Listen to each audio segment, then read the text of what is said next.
اللهم صل على محمد وعلى آل محمد كما صليت على إبراهيم وعلى آل إبراهيم إنك حميد مجيد. اللهم بارك على محمد وعلى آل محمد كما باركت على إبراهيم وعلى آل إبراهيم إنك حميد مجيد. بسم اللہ الرحمن الرحیم. کتاب بدء الوحی، وحی کی ابتدا کی کتاب. قال الشیخ الامام الحافظ ابو عبد اللہ محمد بن اسماعیل بن ابراہیم بن المغیرۃ البخاری رحمہ اللہ تعالی: کیف کان بدء الوحی الی رسول اللہ صلی اللہ علیہ وآلہ وسلم وقول اللہ جل ذکرہ انا اوحینا الیک کما اوحینا الی نوح والنبیین من بعدہ. اللہ عز و جل کا فرمان ہے، بلا شبہ یقینی بات ہے ہم نے آپ کی طرف وحی کی جیسے کہ ہم نے نوح علیہ السلام کی طرف اور ان کے بعد آنے والے نبیوں کی طرف وحی کی تھی. اب امام بخاری رحمہ اللہ تعالی اپنی کتاب صحیح البخاری کا آغاز وحی سے کرتے ہیں. وحی کا کیا مطلب ہوتا ہے، اس کا مفہوم کیا ہے، وہ چیزیں ساری سمجھنے والی ہیں. لغت میں وحی کے معنی ہیں پوشیدہ طریقے سے کسی کو کوئی بات بتلا دینا، اور رسول اللہ صلی اللہ علیہ وسلم کی طرف وحی بھی انہی طریقوں کے ساتھ ہوئی تھی جن کے ساتھ نوح علیہ السلام اور ان کے بعد آنے والے نبیوں کی طرف ہوئی تھی، جس کی ابتدا سچے خوابوں سے ہوئی ہے. اب وحی کے طریقے کتنے ہیں؟ وحی کے طریقے 6 تھے. ایک جو رسول اللہ صلی اللہ علیہ وسلم خود ہی بیان فرماتے ہیں، آگے آتے جائیں گے، کہ کبھی گھنٹی کسی آواز سنائی دیتی تھی اور یہ صورت سب سے زیادہ سخت ہوتی تھی. اب یہ تشبیہ گھنٹی کے ساتھ دی ہے، تشبیہ من کل الوجوہ نہیں ہوتی، کسی ایک صفت کے اندر مشترکہ چیز ہوتی ہے.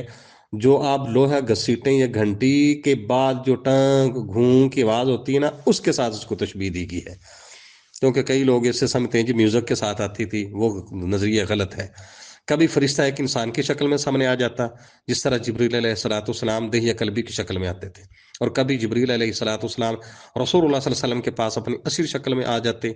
اور نمبر 4 ہوتا تھا سچے خواب ہوتے تھے، یا یہ ہوتا ہے کہ اللہ تبارک و تعالی کلام کرتے ہیں، جس طرح رسول اللہ صلی اللہ علیہ وسلم کو معراج کی رات کلام ہوئی ہے، دیدار نہیں ہوا ہے. یا یہ ہوتا تھا کہ رسول اللہ صلی اللہ علیہ وسلم فرماتے ہیں نفث فی الروح، جبریل علیہ السلام کسی شکل میں سامنے آئے بغیر آپ صلی اللہ علیہ وسلم سے قلب مبارک میں کوئی بات القاء فرما دیتے تھے. یہ وحی کے طریقے تھے، یہ 6 طریقے جو نبیوں کے ساتھ ہیں. ویسے وحی کا لفظ چونکہ الہام اور اس کے سوا اور معنوں میں بھی آتا ہے، جن کا تعلق بعض کا تعلق غیر نبی سے ہوتا ہے. جیسے اللہ تعالیٰ نے فرمایا وَأَوْحَىٰ رَبُّكَ إِلَى النَّحْلِ، ہم نے شہد کی مکھی کی طرف وحی کی. وَأَوْحَيْنَا إِلَىٰ أُمِّ مُوسَىٰ، ہم نے موسیٰ علیہ السلام کی ماں کی طرف وحی کی. اس لیے آپ کے لیے نبوت اس وقت تک ثابت نہیں ہوتی جب تک یہ ثابت نہ ہو کہ آپ کی طرف آنے والی وحی نبوت کی وحی تھی. یہی وجہ ہے ہاں جی ہمارے دادا استاد حافظ عبد المنان نور پوری صاحب محدث العصر ہاں جی رحمہ اللہ تعالی رحمت واسعہ، ان کا ایک ہمارے علاقے میں مرزئی تھا، اعظم اس کا اکثیر نام تھا. تو حافظ صاحب نے اس بات سے آگے ان کو چلنے نہیں دیا کہ قرآن کی آیت پڑھو یا حدیث پڑھو کہ مرزا نبی تھا. وہ ادھر ادھر بڑا چیخے. اب اس سے استادوں نے ان کو آگے نہیں ہلنے دیا، وہ بے بس ہو گیا. بس یہ کیفیت تھی. تو اب یعنی کہ جب تک آپ کے لیے یہ بات ثابت نہ ہو کہ آنے والی وحی نبوت کی وحی تھی، اتنی دیر تک نبوت ثابت نہیں ہوتی تھی. اللہ تبارک و تعالیٰ نے پھر اس لیے انا اوحینا الیک کما اوحینا الی نوح والنبیین من بعدی، امام بخاری رحمہ اللہ تعالیٰ نے اس آیت کو سلیکٹ کیا ہے ہاں جی کہ جس کے اندر کمال درجے کی یہ چیزیں. ویسے ہاں جی دنیاوی اور اخروی زندگی کے متعلقہ انسانوں کے لاتعداد مسائل ایسے ہیں جہاں علم کے جملہ ظاہری اسباب جواب دے جاتے ہیں، عقل و الحواس بے بس ہو جاتے ہیں. ایسے تمام مسائل کا حل اللہ تبارک و تعالیٰ وحی کے ذریعے انسان تک پہنچاتے ہیں. اس سے پتہ کیا چلتا ہے کہ اسباب علم کا سب سے بڑا اعلیٰ ذریعہ وہ وحی ہے. اس اہمیت کے پیش نظر امام بخاری رحمہ اللہ تعالیٰ نے اپنی صحیح بخاری کا بدء الوحی سے آغاز کیا ہے، اور علامہ ابن حبان رحمہ اللہ بھی فرمایا کرتے تھے کہ حضور صلی اللہ علیہ وسلم کی حدیث کے متعلق سب سے پہلی جو چیز سمجھنے پڑھنے کی ہے وہ بدء الوحی اور کفیت ہی، اور امام بخاری رحمہ اللہ تعالیٰ نے اپنی کتاب کا آغاز اس لیے اس سے کیا ہے، یہ بتانے کے لیے کہ حدیث بھی وہی ہے۔ اب قرآن کی تو آپ کو پتا ہے 6666 آیات عام شعور پیش کی جاتی ہیں، اور بہت کم ہوا ہے کہ جبریل علیہ الصلوۃ والسلام کبھی ایک آیت لے کے نازل ہوئے ہیں، بہت کم حدیث میں ایک دو دفعہ کا تذکرہ ملتا ہے بس، وگرنہ ویسے 24,000 مرتبہ جبریل علیہ الصلوۃ والسلام رسول اللہ صلی اللہ علیہ وسلم کے پاس آئے ہیں۔ ہاں جی، بتانے کا مقصد یہ ہے کہ وہی صرف قرآن کے لیے نہیں تھی، حدیث کے لیے بھی تھی۔ اس کی مثالیں انشاءاللہ آگے بخاری اور یہ حدیث ہی تھی کہ جس کے انکار کی وجہ سے اللہ نے فرعون کو سمندر میں غرق کیا، اور اس کے بعد پورے سینا میں موسیٰ علیہ السلام کو 40 دن کے اعتکاف کے بعد تورات عطا کی گئی تھی۔ اللہ فرماتے ہیں وَلَقَدْ آتَيْنَا مُوسَى الْكِتَابَ مِن بَعْدِ مَا أَهْلَكْنَا الْقُرُونَ الْأُولَىٰ، جو موسیٰ علیہ السلام کے ساتھ باتیں ہو رہی تھی اس کی، تو وہ حدیث کا انکار کی وجہ ہی تھا کہ جس کی وجہ سے وہ فرعون غرق ہو گیا۔ اور اس جگہ امام بخاری رحمہ اللہ الباری نے وحی کی اقسام، عظمت، صداقت، مقام وحی، زمان وحی یہ ذکر کرنا چاہتے ہیں، کیفیت نہیں بیان کرنا چاہتے۔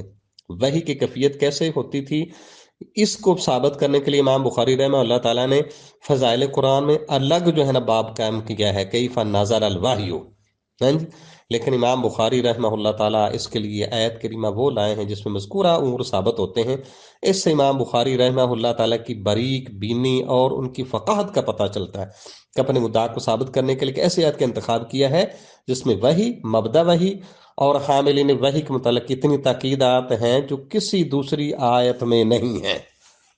امام بخاری رحمہ اللہ تعالیٰ نے کتاب الوحی کے بعد کتاب الایمان کا تذکرہ فرمایا ہے، اس کا مطلب یہ ہے کہ دین کی ابتدا اور نبوت اور رسالت کا دار و مدار آپ کی طرف وحی الہی پر ہے، اس لیے کتاب کی ابتدا اسی کے ساتھ آپ نے فرمائی ہے۔ اور لفظ بابن کے بعد آنے والی عبارت کو ترجمۃ الباب کہتے ہیں، وہ عبارت کئی اجزاء پر مشتمل ہوتی ہے، ان تمام اجزاء کو مترجم بھی کہتے ہیں، اور آگے با سند آنے والی حدیث کو مترجم لہو کہا جاتا ہے۔ مترجم بھی سے مراد جس کو ثابت کرنا مقصد ہوتا ہے، اور مترجم لہو وہ جس سے استدلال کیا جائے، یعنی جس کو بطور دلیل پیش کیا جائے۔ اب اس بات میں دو باتیں بیان کرنا مقصد ہے، ایک یہ کہ رسول اللہ صلی اللہ علیہ وسلم کی طرف وحی کی ابتدا کیسے ہوئی، اور دوسری اور آپ کی طرف وحی کی کیفیت وہی تھی جو آیت میں مذکورہ انبیاء کی طرف تھی۔ حدثنا الحمیدی قال حدثنا سفیان عن یحیی بن سعید الانصاری قال اخبرني محمد بن ابراہیم التیمی انه سمع علقمة بن وقاص الليثي يقول سمعت عمر بن الخطاب رضي الله تعالى على المنبر قال سمعت رسول الله صلى الله عليه وسلم يقول انما الاعمال بالنيات وانما لكل امرئ ما نوى فمن كانت هجرته الى دنيا يصيبها او الى امرأة ينكحها فهجرته الى ما هاجر اليه۔ یہ حدیث صحیح البخاری کے اندر 7 دفعہ آتی ہے۔ سیدنا علقمہ بن وقاص لیثی کہتے ہیں میں نے سیدنا عمر رضی اللہ تعالیٰ عنہ کے منبر پر کہتے ہوئے سنا، تو سیدنا عمر رضی اللہ تعالیٰ عنہ بیان فرماتے ہیں کہ میں نے رسول اللہ صلی اللہ علیہ وسلم سے سنا، فرما رہے تھے کہ اعمال کا دار و مدار نیتوں پر ہے، ہر آدمی کو اس کی نیت کے ہی مطابق پھل ملے گا۔ جس شخص نے دنیا کمانے کسی اور سے شادی رچانے کے لیے وطن چھوڑا تو اس کی ہجرت اسی کام کے لیے ہے جس کے لیے اس نے ہجرت کی ہے۔ اب امام بخاری رحمہ اللہ تعالیٰ اس حدیث کو نیت کی اہمیت یا اس کے احکام مسائل بیان کرنے کے لیے پیش نہیں کیا، کیونکہ انہوں نے اس مقصد کے لیے کتاب الایمان کے آخر میں الگ باب قائم کیا ہے کہ باب ما جاء ان الاعمال بالنیہ والحسبہ، لیکن اس جگہ امام بخاری رحمہ اللہ تعالیٰ بتانا چاہتے ہیں کہ عمل کا تعلق وحی کے ساتھ ہے اور عامل کی نیت کے ساتھ۔ انسان کو اس عالم رنگ بو میں اپنے اعمال بجا لانے کا مکلف ٹھہرایا گیا ہے جن کا اچھا یا برا ہونا وحی الہی پر موقوف ہے۔ پھر اللہ کے ہاں ان اعمال کا اعتبار کیا جائے گا خلوص سے نیت پر مبنی ہوں، یعنی نہ کوئی انسان وحی کے بغیر اچھے اعمال اختیار کر سکتا ہے اور نہ ہی نیت کے بغیر اچھے اعمال لائق اعتبار ہو سکتے ہیں۔ اچھا کام اس کو ہی کہیں گے جس کو وحی کہتی ہے اچھا کام، برا کام اس کو کہیں گے جس کو وہی کہتی ہے برا کام۔ پھر اب اللہ تعالیٰ نے لفظ آگے بولے نا کہ انا اوحینا الیک، اللہ تعالیٰ نے یہ اشارہ کیا ہے کہ وہی کسی معمولی ذات کی طرف نہیں کی گئی، اور نہ ہی وہی اتارنے والے کی معمولی ہیں۔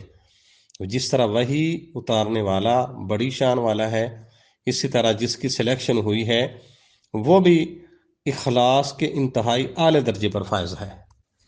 تو دوسرا، چونکہ نیت دل کا تعلق ہے، دل کا فعل ہے، اس لیے زبان سے نیت کے الفاظ ادا کرنا محض تکلف ہوتا ہے۔ امام بخاری رحمہ اللہ تعالیٰ نے فرمایا ہے کہ نبی صلی اللہ علیہ وسلم کی احادیث میں اس سے زیادہ جامع کفایت کرنے والی، زیادہ فائدے والی کوئی حدیث نہیں تھی۔ ہاں جی، انما الاعمال بالنیات سے بڑھ کے۔ یہی وجہ ہے کہ عبد الرحمن بن مہدی، امام شافعی، امام احمد بن حنبل، علی بن مدینی، امام ابو داؤد، ترمذی، دارقطنی اور حمزہ کنانی رحمہ اللہ تعالی کا اس بات پر اتفاق ہے کہ یہ حدیث اسلام کا ثلث ہے، یعنی تیسرا حصہ ہے۔ اور امام بہقی رحمہ اللہ نے اس کی اسلام کا ثلث ہونے کی توجیہ یہ بیان کی ہے کہ آدمی کا عمل اس کے دل، زبان اور اعضاء کے ساتھ ادا ہوتا ہے، اور نیت ان تینوں میں سے ایک کا عمل ہے اور تینوں سے افضل ہے، کیونکہ یہ خود ایک مستقل عبادت ہے اور دوسری عبادتیں اس کی محتاج ہیں۔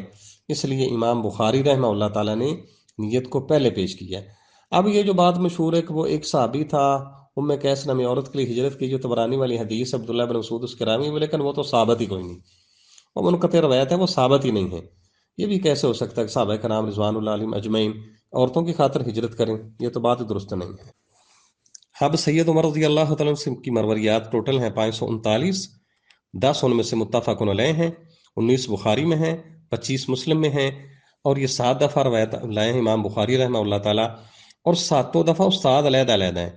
پہلے امام حمیدی ہیں، عبداللہ بن زبیر ان کا نام ہے، دوسری حدیث کے اندر عبداللہ بن مسلمہ ہیں، تیسری جگہ پر محمد بن کثیر ہیں، چوتھی جگہ پر مسدد بن مسرحد ہیں، پانچویں پر یحییٰ بن قزا ہیں، چھٹی پر قتیبہ بن سعید ہیں، اور ساتویں پر ابو النعمان ہیں۔ یہ امام بخاری رحمہ اللہ تعالیٰ نے 7 دفعہ اس کو پیش کر کے 7 علیحدہ علیحدہ استادوں سے پیش کی ہے۔ اب یہ امام حمیدی امام بخاری کے استاد ہیں اصل میں۔ حمیدی دادا کی طرف ان کی نسبت ہے، نام ان کا عبداللہ بن زبیر ہے، یہ 219 ہجری میں وفات پائی تھی، اور یہ مکہ کے رہنے والے۔ سفیان اصل میں 2 ہوتے ہیں، ایک سفیان بن عیینہ رضی اللہ تعالی رحمہ اللہ تعالی، وہ فوت ہوئے ہیں 198 ہجری میں، اور دوسرے سفیان ثوری۔ یہاں پر بھی سفیان بن عیینہ ہی مراد ہیں، کیونکہ وہ 198 ہجری میں فوت ہوئے ہیں۔ جب مطلق سفیان کا تذکرہ ہوتا ہے تو مراد سفیان بن عیینہ ہی ہوتے ہیں اصل میں، یہ مسئلہ ہے۔ تو سیدنا عمر بھی متفرد ہیں اس حدیث میں، علقمہ بن وقاص بھی متفرد ہیں، علقمہ کے شاگردوں میں محمد بن ابراہیم بھی متفرد ہیں۔ ہاں، آگے یحییٰ بن سعید کے بعد روات کا بہت بڑا جمع غفیر ہے۔ تو محمد بن مشہور تابعی جو ہے نا، یہ ائمہ مسلمین میں سے ہیں، یہ مدینہ منورہ کے قاضی رہے ہیں اصل میں۔ حدیث نمبر 2 ہے، حدثنا عبداللہ بن یوسف قال اخبرنا مالک عن هشام بن عروة عن ابیہ عن عائشہ رضی اللہ تعالی عنہا ام المؤمنین ان الحارث بن ہشام سأل رسول اللہ صلی اللہ علیہ وسلم۔ اما جان عائشہ رضی اللہ تعالیٰ عنہ بیان فرماتی ہیں کہ حارث بن ہشام رضی اللہ تعالیٰ عنہ نے رسول اللہ صلی اللہ علیہ وسلم سے سوال کیا، فقال، اس نے کہا، یا رسول اللہ صلی اللہ علیہ وسلم، اے اللہ کے نبی صلی اللہ علیہ وسلم، کیف یاتیک الوحی، آپ کے پاس وحی کیسے آتی ہے؟ فقال رسول اللہ، تو رسول اللہ صلی اللہ علیہ وسلم نے فرمایا، احیانا یاتینی مثل سلسلۃ الجرس، کبھی مجھ پر وحی کی کیفیت گھنٹی کی ٹن ٹن کی طرح کی آتی ہے، وہو اشدہ علیہ، اور وحی کی یہ کیفیت مجھ پر سب سے زیادہ گراں اور مشکل ہوتی تھی، فیفصم عنی، کیفیت مجھ سے یہ دور کی جاتی، تو وقد وعیت عنہما قال، جب اس وقت تک میں جو فرشتے نے پیغام دیا تو میں یاد کر لیتا تھا، وَأَحْيَانًا يَتَمَثَّلُ لِيَ الْمَلَكُ رَجُلًا، اور کبھی فرشتہ میرے پاس انسانی شکل میں آ جاتا تھا، فَيُكَلِّمُنِي، وہ مجھ سے کلام کرتا تھا، فَأَعِي مَا يَقُول، میں یاد کر لیتا جو وہ کہتا۔ اما جان عائشہ رضی اللہ تعالیٰ عنہ بیان فرماتی ہیں وَلَقَدْ رَأَيْتُهُ، میں نے دیکھا رسول اللہ صلی اللہ علیہ وسلم کو ينزل علیہ الوحی فی اليوم شدید البرد، سخت سردی کے دنوں میں آپ پر وحی اترتی تھی، فَيَفْصِمُ عَنْهُ، تو وحی کی یہ صورت موقوف ہوتی، دور ہوتی آپ سے، تو وَإِنَّ جَبِينَهُ لِيَتَفَصَّدُ عَرَقًا، آپ کی پیشانی پسینہ بہا رہی ہوتی تھی۔ یہ حدیث صحیح بخاری میں 2 دفعہ آتی ہے۔ پہلی حدیث جو تھی، اس حدیث کے راوی تھے امام بخاری رحمہ اللہ تعالیٰ کے امام حمیدی، ان کا تعلق اصل میں اما خدیجہ رضی اللہ تعالیٰ عنہا کے نسب کے ساتھ ملتا ہے، کیونکہ آپ کی پہلی رفیقہ حیات ہیں۔ وہاں سے دلیل یہ پیش کی ہے کہ رسول اللہ صلی اللہ علیہ وسلم کے گھر سے گواہی دی ہے، اور اب یہ دوسرا، یہ حارث بن ہشام رضی اللہ تعالیٰ عنہ ابو جہل کے سگے بھائی ہیں، اور یہ فتح مکہ والے دن مسلمان ہوئے تھے، اور جید صحابہ کرام میں سے ہیں، شام کی فتوحات میں شہید ہوئے تھے۔ اور دوسری طرف یہ سمجھیں کہ یہ دلیل پیش کی ہے، ابو جہل چونکہ رسول اللہ صلی اللہ علیہ وسلم کا سب سے بڑا دشمن تھا، اس کے گھر سے گواہی پیش کی ہے کہ حارث بن ہشام ابو جہل کے سگے بھائی ہیں، انہوں نے رسول اللہ صلی اللہ علیہ وسلم سے سوال کیا تھا۔ تو اس کے اندر اصل میں رسول اللہ صلی اللہ علیہ وسلم نے حارث کو صرف 2 وہ صورتیں بتائی ہیں جو اکثر پیش آتی تھی وحی کی، ویسے طور پہ کیفیات کافی ہیں۔ تو رسول اللہ صلی اللہ علیہ وسلم پر یہ وحی کی کیفیت، یہ باتیں بتا رہے امام بخاری رحمہ اللہ تعالیٰ کہ اصل میں وحی الہی کا نام ہی دین ہے، اور اس کو بھی یاد رکھنا ہے۔ یہ روایت صحیح البخاری میں 2 دفعہ آتی ہے، اور اما عائشہ رضی اللہ تعالیٰ عنہ کی یہ مراسیل عائشہ میں سے ہیں رضی اللہ تعالیٰ عنہ۔ اما عائشہ سے ٹوٹل 2210 احادیث مروی ہیں، جن میں متفق علیہ 174 ہیں، بخاری میں 242 ہیں، اور مسلم میں بھی 242 ہیں۔ ویسے عائشہ نام کی 10 صحابیات تھیں رضی اللہ عنہن، اور عبداللہ بن یوسف تنیسی ہیں، یہ 228 ہجری میں مصر میں ان کی وفات ہوئی تھی، لیکن اصل یہ دمشق یعنی شام کے رہنے والے ہیں، امام بخاری رحمہ اللہ تعالیٰ کے اس مسئلے کے اندر استاذ ہیں۔ السلام علیکم ورحمۃ اللہ۔